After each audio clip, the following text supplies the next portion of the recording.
The participle, यही है ना।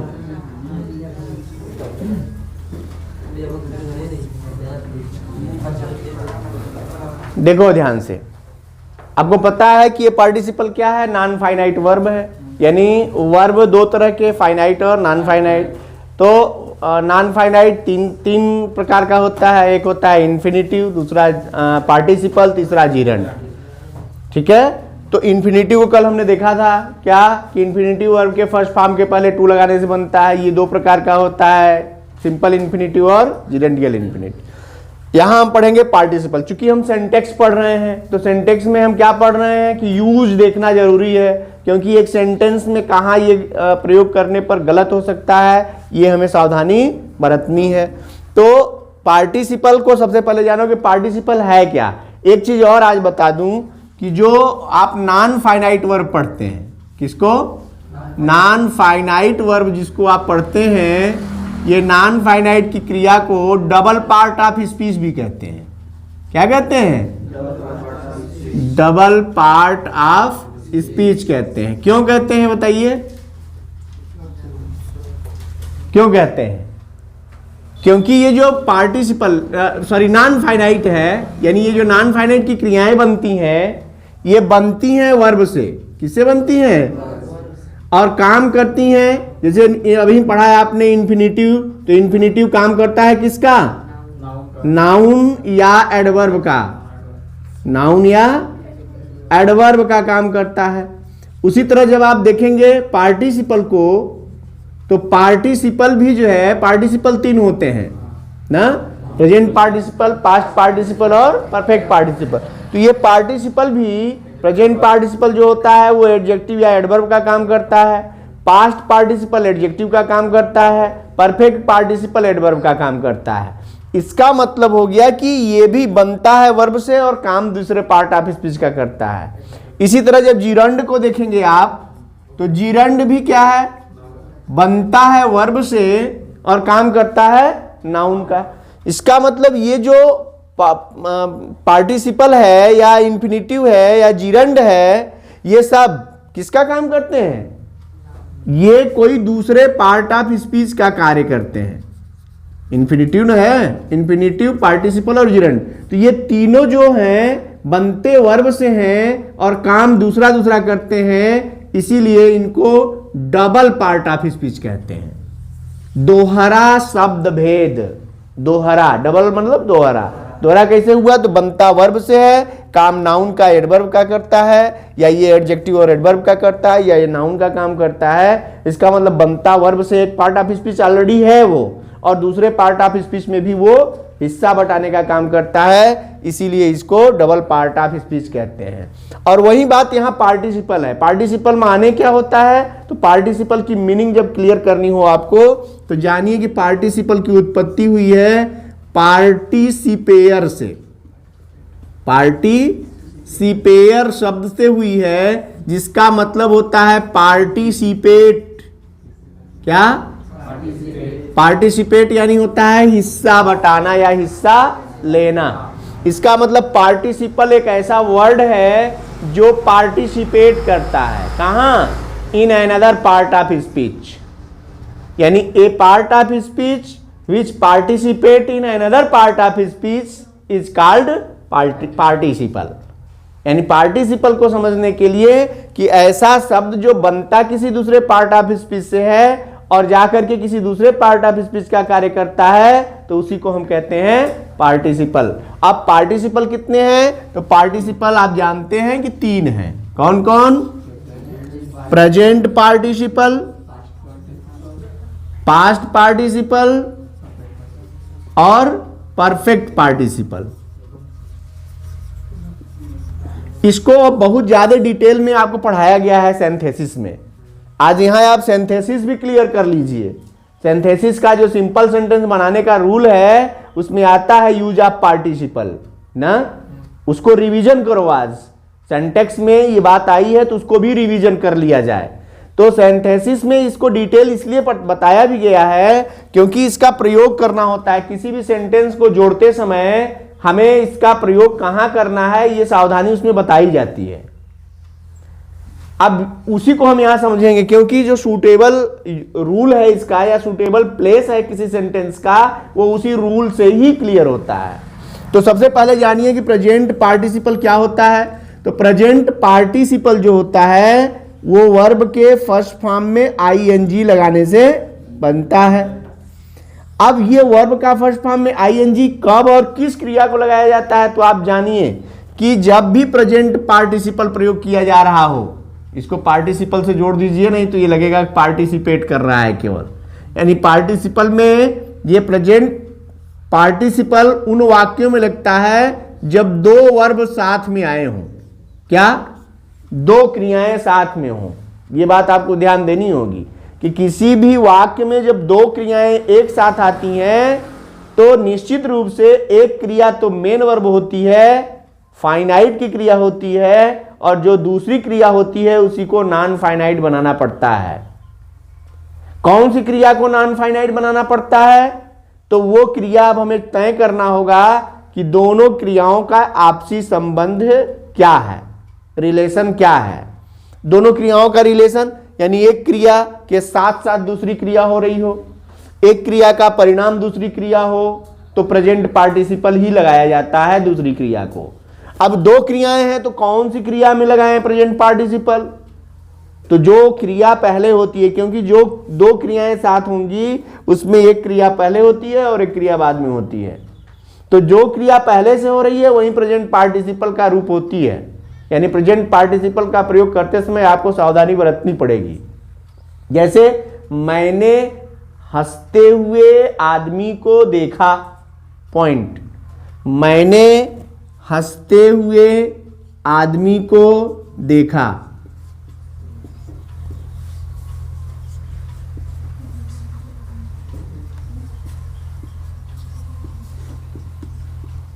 इसमें आप देखिए, इसमें दो क्रियाएं हैं। कौन कौन सी क्रियाएं? हिंदी में मैंने लिख दिया ताकि आप क्लियर रहें। एक तो क्रिया है आपकी देखना और दूसरी क्रिया हो गई हंसना। हो रही है ना, दो क्रियाएं। और इस वाक्य में जो दो क्रियाएं आई हैं, किसी भी सेंटेंस में एक ही मेन वर्ब होता है, ये भी आपको पता है। और यहां एक मेन वर्ब होगा और एक जो होगा वो बनेगा नॉन फाइनाइट का, नॉन फाइनाइट की क्रिया बनेगी। वो इन्फिनिटिव भी हो सकती है, जिरंड भी हो सकता है, पार्टिसिपल भी हो सकता है। यूज के आधार पर हम उसे उसका प्लेस देंगे और उसको एक फॉर्म देंगे। तो अब यहां यूज क्या है ये देखना है, क्योंकि हमने ये प्रेजेंट पार्टिसिपल को बताया कि जब दो क्रियाएं होती हैं तो एक क्रिया के साथ साथ दूसरी क्रिया या एक क्रिया का परिणाम दूसरी क्रिया होती है, या एक और इन दोनों क्रियाओं में जो क्रिया पहले होती है उसी को प्रेजेंट पार्टिसिपल में हमें डालना है। जैसे यहां हंसने की क्रिया पहले हो रही थी कि देखने की क्रिया, यानी आदमी पहले से हंस रहा था, मैंने देखा बाद में। तो इसका मतलब हो गया कि ये हंसने वाली क्रिया पहले से हो रही थी, यही हमारी पार्टिसिपल बनने वाली है।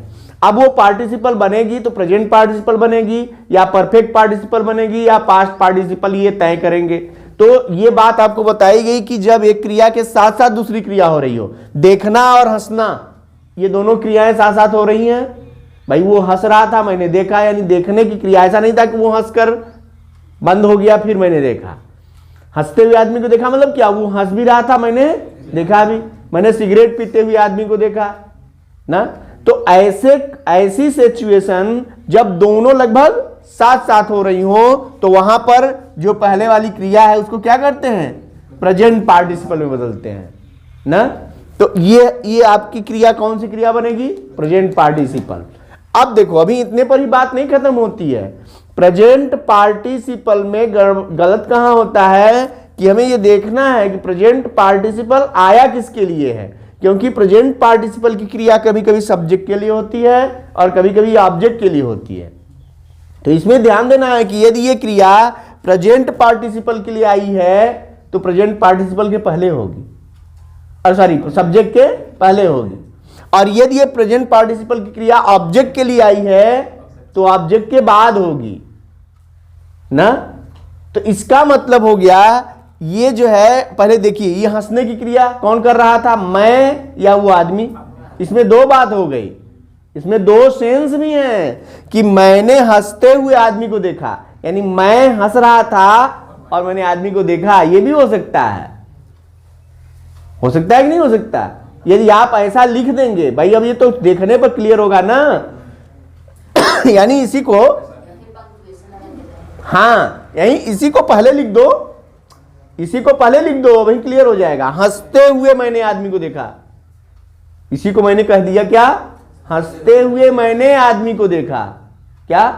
हंसते हुए मैंने आदमी को देखा। इसका मतलब हंस कौन रहा है? मैं। और यहां हंस कौन रहा है? ये बात क्लियर हो रही है लिखने के हिसाब से। ऐसे ही उसमें ये रूल इसीलिए बना दिया गया कि यदि प्रेजेंट पार्टिसिपल की क्रिया सब्जेक्ट के लिए है तो प्रेजेंट पार्टिसिपल के पहले ही, सब्जेक्ट के पहले ही लगाना है, और ऑब्जेक्ट के लिए तो ऑब्जेक्ट के बाद लगाना है। क्योंकि ऐसा लिख देंगे, यदि इसी में देखो, मैंने हंसते हुए आदमी को देखा, आई सा ए मैन स्माइलिंग या लाफिंग, तो ये बात तो इसमें सेट हो गई। लेकिन यदि इसी को पहले लगा दिया, स्माइलिंग आई सा ए मैन, शब्द तो वही है लेकिन उसका स्थान बदल जाने से बात बदल गई, क्योंकि अब हंसने का काम कोई और करने लगा, सब्जेक्ट करने लगा। ये तुम्हारा वो है, सेंटेंस में क्वेश्चन आया है, ऐसा ऐसे सेंटेंस आए हैं ना जिसमें ये उल्टा लिख दिया है और आप समझेंगे कि सही है, इसमें तो कुछ गलत ही नहीं है। लेकिन जब आप उसका सेंस निकालेंगे तो आपको समझ में आ जाएगा कि यहाँ काम तो ये कुछ कोई और कर रहा है और लिखा किसी और के साथ गया है, इसलिए वाक्य गलत हो जाएगा। यही करेक्शन है, करेक्ट यूज ऑफ वर्ड यही है कि हमें शब्दों का एक उचित प्लेस देना है। ठीक ना? बात समझ में आ गई कि नहीं आ गई मैं क्या बता रहा था? अब इसी तरह से प्रेजेंट पार्टिसिपल में तो हो गया कि प्रेजेंट पार्टिसिपल सब्जेक्ट के लिए सब्जेक्ट के पहले, ऑब्जेक्ट के लिए तो ऑब्जेक्ट के बाद। ठीक है, अब इसके बाद हमको देखना है पास्ट पार्टिसिपल। पास्ट पार्टिसिपल कैसे बनता है? तो ये वर्ब के थर्ड फॉर्म की क्रिया को पास्ट पार्टिसिपल कहते हैं। ठीक है, वर्ब क्या हुआ? हाँ, वो तो पंक्चुएशन है, वहां पंक्चुएशन है और यहां यूज है, शब्दों का यूज है। ये वहां पंक्चुएशन की बात, भाई पंक्चुएशन सबका अपना अपना जो है रोल है। इसीलिए सेंटेंसेस में हमने पहले ही कहा है कि जब भी आप आंसर लिखेंगे तो उसमें पंक्चुएशन बड़ा इंपॉर्टेंट रोल अदा करता है।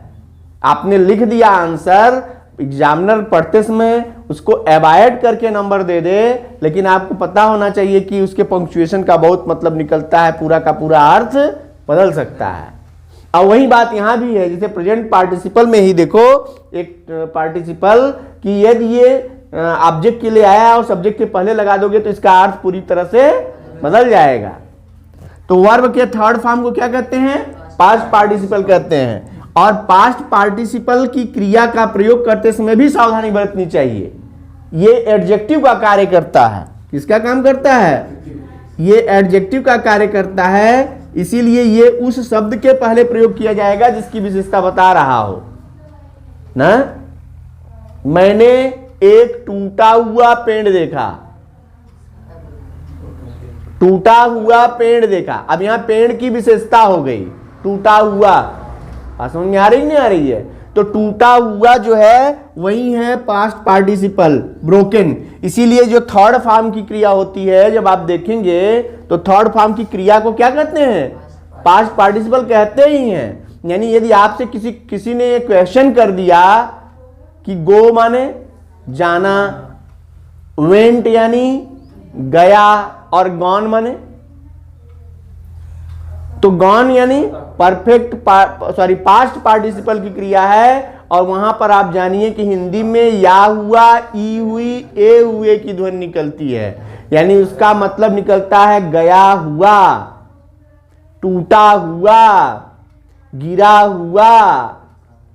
बात समझ में आ रही नहीं आ रही है? उसका अर्थ निकालते समय आपको सामान्य रूप से बता देंगे लोग जा चुका, क्योंकि सेकेंड उसको थर्ड फॉर्म की क्रिया एक ही जगह नजर आती है लोगों को, कहां? परफेक्ट टेंस में। लेकिन ऐसा नहीं है, ये थर्ड फॉर्म की क्रिया पास्ट पार्टिसिपल है और पास्ट पार्टिसिपल की क्रिया से या हुआ, ई हुई की ध्वनि निकलती है। और ये नाउन का को जो है की विशेषता बतलाता है, इसीलिए उस नाउन के पहले लगता है जिसकी यह विशेषता बतलाता है। कभी कभी यहां एक पॉइंट और ध्यान देनी होगी कि ये पास्ट पार्टिसिपल की जो क्रिया होती है वो कभी कभी शब्दों के समूह में आती है, ग्रुप ऑफ वर्ड्स बन जाती है। तो जब थर्ड फॉर्म की क्रिया शब्दों के समूह में आएगी और वो काम क्या करेगा, उसी नाउन की ही विशेषता बतलाएगा। तो जब वो थर्ड फॉर्म की क्रिया विशेषता बता रहा है तो उस शब्द के बाद हो जाएगा जिसकी विशेषता बतलाता है। बात समझ में आ गई सबको? ये हो गया आपका पास्ट पार्टिसिपल। आइए परफेक्ट पार्टिसिपल की ओर। परफेक्ट पार्टिसिपल क्या है? वर्ब के थर्ड फॉर्म के पहले हैविंग लगाने से, ये लो, वर्ब के थर्ड फॉर्म के पहले हैविंग लगाने से परफेक्ट पार्टिसिपल बनता है ना। अब ये भी वही बात है कि दो क्रियाएं होंगी और दोनों क्रियाओं में एक क्रिया पहले समाप्त हो जाती है, दूसरी क्रिया उसके बाद शुरू होती है, यानी अंतराल। जैसे अभी प्रेजेंट पार्टिसिपल में मैंने बताया कि इस क्रिया के साथ साथ दूसरी क्रिया, पहली क्रिया के साथ साथ दूसरी क्रिया, या पहली क्रिया का परिणाम दूसरी क्रिया होती है। जबकि परफेक्ट पार्टिसिपल में क्या होगा, एक क्रिया के समाप्त हो जाने के बाद दूसरी क्रिया, यानी एक गैप होगा। इन दोनों क्रियाओं में एक गैप होगा ना। इन दोनों क्रियाओं में जैसे अपना कार्य पूरा करने के बाद मैं स्कूल गया, या अपना कार्य पूरा करके मैं स्कूल गया, इसमें दो क्रियाएं हो गई, एक कार्य पूरा करने का और दूसरा स्कूल जाने का।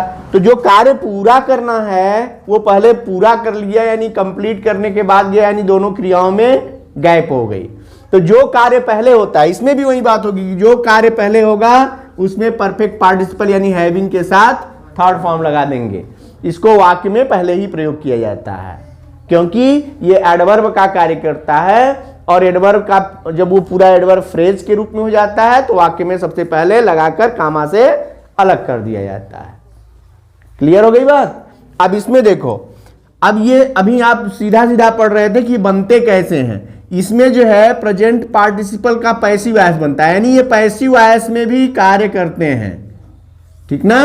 तो प्रेजेंट पार्टिसिपल का पैसिव वॉइस बनाएंगे तो क्या होगा, बीइंग के साथ वर्ब का थर्ड फॉर्म, और परफेक्ट पार्टिसिपल का पैसिव वॉइस बनाएंगे तो हैविंग बीन के साथ वर्ब का थर्ड फॉर्म, ठीक है। और ये जो पास्ट पार्टिसिपल है इसका पैसिव वॉइस नहीं बनेगा, क्योंकि ऑलरेडी क्या होता है, पास्ट फॉर्म में होता है। Past form already passive voice की ही फॉर्म होती है, इसीलिए इसका पैसिव वॉइस नहीं होता। इन दोनों का पैसिव वॉइस फॉर्म बनता है, यही है। और इसमें ध्यान हमको यही देना है कि इनके यूजेस गलत ना हो, जो जिसके लिए आया है उसी के पास होना चाहिए। जैसे अभी बताया प्रेजेंट पार्टिसिपल, सबसे ज्यादा गलती होती है प्रेजेंट पार्टिसिपल में, या एक और गलती होती है। जैसे एक तो एग्जांपल है, ट्राइंग टू कॉपी, बोलो इसको, the teacher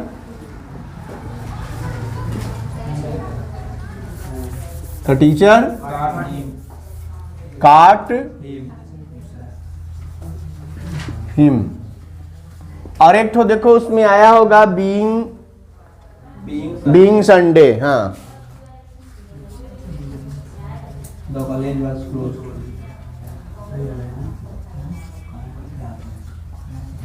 the college was closed। देखो इन दो सेंटेंसेस से अपना कॉन्सेप्ट क्लियर करो तो बताते हैं। इसमें है नहीं बहुत कुछ, लेकिन थोड़ी बारीकियां हैं, जहां गलतियां हैं और वो आप अवॉइड कर देंगे, तो इसको आप ध्यान से समझिए। जैसे ये सेंटेंस देखो, trying to copy the teacher caught him, इसमें कुछ गलत दिख रहा है आपको? ट्राइंग टू कॉपी, नकल करने का प्रयास करते हुए टीचर ने उसको पकड़ लिया, कुछ गलत है, ब्लंडर मिस्टेक है, लेकिन तुम्हारा ध्यान अभी तक नहीं पहुंचा। ब्लंडर ये है कि ट्राइंग टू कॉपी किसके लिए है? ये ट्राइंग टू कॉपी कौन कर रहा था? नकल करने का प्रयास टीचर कर रहा था, ऑब्जेक्ट ने कर रहा था, तो यूज गलत नहीं हो गया। और ये यहां लग गया तो इसका मतलब क्या है कि टीचर ही नकल करने का प्रयास कर रहा था और उसको पकड़ लिया। तो वाक्य पूरा पूरा अर्थ बदल गया कि नहीं बदल गया?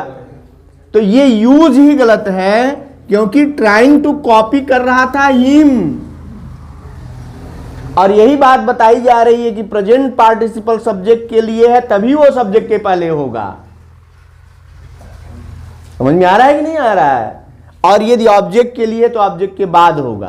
तो इसका प्लेस ही गलत था, इसका पूरा पूरा अर्थ ही बदल गया। ऐसे बहुत सारे सेंटेंसेस आएंगे अभी, इनको बहुत ध्यान से आपको समझना होगा कि नकल करने का प्रयास करते हुए टीचर ने उसे नहीं पकड़ा, बल्कि टीचर ने उसे नकल करने का प्रयास करते हुए पकड़ा। ठीक है, अब देखिए नेक्स्ट को देखिए, being Sunday the college was closed. इसमें क्या गलत है? तो यहां भी थोड़ा सा जो है वो मिस्टेक किया है, जिसको समझिए आप कि बीइंग संडे यानी संडे होकर द कॉलेज। ये जो है बीइंग क्या है? प्रेजेंट पार्टिसिपल है। बी में आईएनजी लगाने से, बी फर्स्ट फॉर्म है, फर्स्ट फॉर्म की क्रिया में आईएनजी लगाने से प्रेजेंट पार्टिसिपल बनता है, यानी ये भी प्रेजेंट पार्टिसिपल बना है। और ये प्रेजेंट पार्टिसिपल किसके लिए है? कॉलेज के लिए। प्रेजेंट पार्टिसिपल किसके लिए है भाई? बीइंग संडे, संडे होना किसके लिए है? कॉलेज के लिए आया है। संडे होना तो संडे के लिए न है, ये होना संडे के लिए है, न कि कॉलेज के लिए है। तो इसका संबंध इससे दर्शाया गया है जो ठीक नहीं है। और इधर कोई ऑब्जेक्ट ही नहीं है कि इसको उठा, जैसे इसमें ये ऑब्जेक्ट था तो इसके लिए बात हो रही थी, इसको उठा के उधर कर दिया। इसमें कोई ऑब्जेक्ट भी नहीं है कि ये ऑब्जेक्ट के लिए है, तब क्या करें इसमें? तो आपको एक रूल याद करवा दूं, सिंथेसिस का नॉमिनेटिव एब्सोल्यूट का रूल पढ़ा है। इसका मतलब हो गया कि ये इसका सब्जेक्ट और इसका सब्जेक्ट अलग अलग है, और जब दोनों वाक्यों के सब्जेक्ट अलग अलग होते हैं तब एक रूल होता है जो नॉमिनेटिव एब्सोल्यूट का है, स्वतंत्र करता, यानी इसका सब्जेक्ट अलग लिखा जाता है और इसका सब्जेक्ट अपना रहता ही है। तो इसका सब्जेक्ट क्या होगा? कौन सा सब्जेक्ट लिखें? इट क्यों लगाएंगे? क्योंकि इट समय के लिए आता है, सब्जेक्ट यही है, लेकिन इसके लिए अब हमको सब्जेक्ट लेना पड़ेगा। इसलिए क्यों? क्योंकि इन दोनों के सब्जेक्ट डिफरेंट जा रहे हैं। तो डिफरेंट सब्जेक्ट के लिए प्रेजेंट पार्टिसिपल का प्रयोग होता है नॉमिनेटिव एब्सोल्यूट में, और यहां हमको लेना पड़ेगा, यानी ये सब्जेक्ट लिखना होगा it being Sunday the college was closed. बात समझ में आई कि नहीं आई? ये छोटी छोटी लेकिन बहुत बड़ी गलतियां हैं, थोड़ा सा ध्यान देंगे तभी समझ पाएंगे इसको। और ये अलग से कुछ नहीं है, इन सब को पढ़ा है कहां? सिंथेसिस में। हाँ, यहाँ संडे कैपिटल से होना चाहिए, नाम है संडे कैपिटल से होना चाहिए।